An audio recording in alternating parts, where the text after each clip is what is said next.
समर्थन मूल्य के अलावा जो जिस बैग में अनाज को भरा जाता है उसकी कॉस्ट, उसकी सिलाई का, उसकी ढुलाई का, उसका ट्रांसपोर्टेशन का, ये उसकी इकोनॉमिक कॉस्ट हो जाती है। उस इकोनॉमिक कॉस्ट के आधार पर लगभग 1,60,000 करोड़ रुपए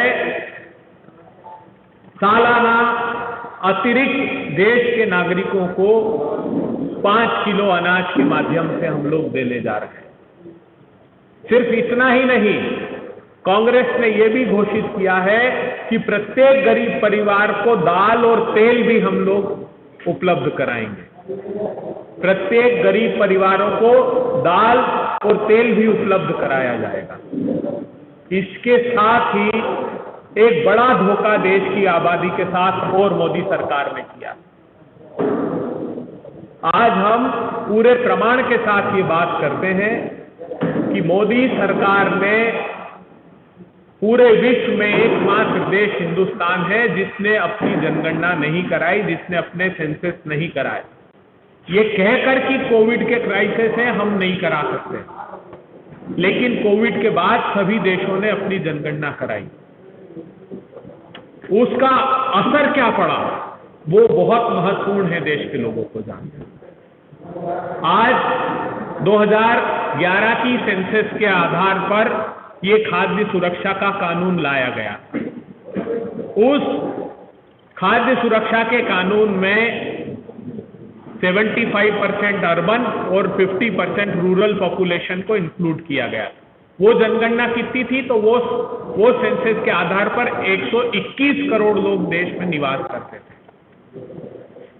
इस फूड सिक्योरिटी एक्ट का सेक्शन 9 बेहद महत्वपूर्ण है।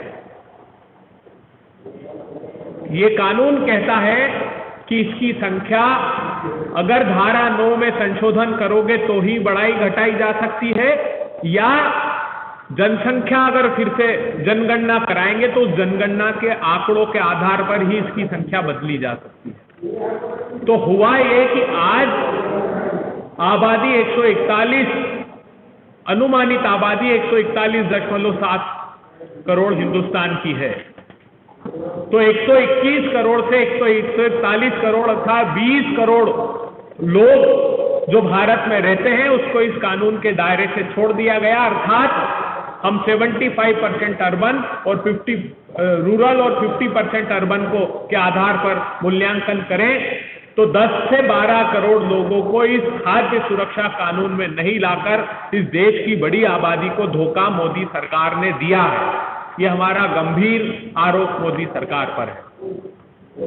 एक गंभीर आरोप और हमारे पास है, वो आरोप ये है कि आज जो ढिंडोरा मोदी सरकार पीट रही है कि गरीब, तो कांग्रेस पार्टी का जो फूड सिक्योरिटी एक्ट था, तत्कालीन एकमात्र मुख्यमंत्री गुजरात के नरेंद्र मोदी जी ने न सिर्फ इस योजना से असहमति जताई थी, एक लंबी चिट्ठी लिखकर इस योजना के खिलाफ एक लंबी चिट्ठी लिखी मनमोहन सिंह जी को, और इसमें न सिर्फ खामियां ढूंढी बल्कि असहमति भी जताई और कहा कि जब आप कहते हो कि गरीबी मिटा दी तो ये योजना की प्रासंगिकता क्या है। इसी तरह सुषमा स्वराज जी ने सदन में कहा था कि आप ये बताएंगे नहीं कि इसके आर्थिक प्रबंधन कैसे होगा इतनी बड़ी योजना का। इस योजना का विरोध किया था।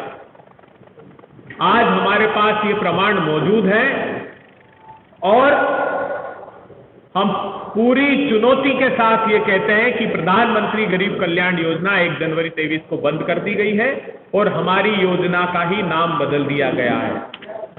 साथी मित्रों, अब चूंकि यहां चुनाव भी होंगे, कल राय साहब एक प्रेस कॉन्फ्रेंस आयोजित कराएंगे, लेकिन उसके बाद हम इसी वक्त कैसे 7 सालों तक देश के कृषि मंत्री और देश के प्रधानमंत्री एक किसानों के प्रमुख मुद्दे पर आपस में असहमत थे और लड़ते रहे, इस बात का के प्रमाण के साथ एक किसानों को लेकर, आज अनाज को लेकर, कल किसानों को लेकर दस्तावेजी प्रमाण के साथ बड़ा खुलासा करें। अब आपके कोई प्रश्न हो तो आप